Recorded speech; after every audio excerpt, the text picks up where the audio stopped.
Is there an example? You said I told a lot of lies tonight. What would be an example of that? Lies tonight? Well, no, you didn't say lies tonight. You lack rationality. You didn't cite any evidence to talk about the climate change. I said that the mankind is not going to be wiped out within 20 years because no scientist says.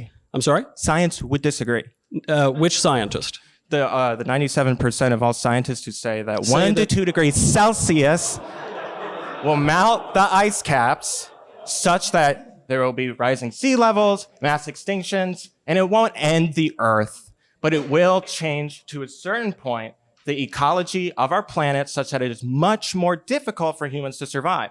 That is the consensus. And a lot of climate change deniers like yourself, like Ben, like Clavin, they perpetuate that this is all a liberal hoax and that science... No, I'm not saying it's a liberal. I mean, it's obviously being pushed by politicians primarily. That's why at the United Nations, it's not... politics.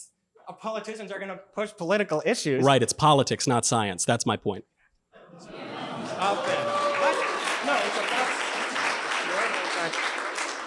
No, you take the science, and then you say, I don't disagree. Which study? Because what you're citing, that 97% number has been around for a long time. Al Gore used it in his movie. One issue with that is, first of all, science is not made by consensus. But second of all, the questions that were asked were such broad questions as to a whole array of scientists, many of whom had no expertise in the climate whatsoever. So to use a consensus number, especially one that's so old and has been so manipulated by politicians, is, I think, not really getting to the point. We don't take polls to figure out scientific data. So if you think the world is going to end in 20 years, I thought you said that you thought so. It's going to change to a certain point, such a human habitation will be more difficult and it will be vastly different. I'm not a doomsday, idiot. And it's not an old figure. It's ongoing. It's right now.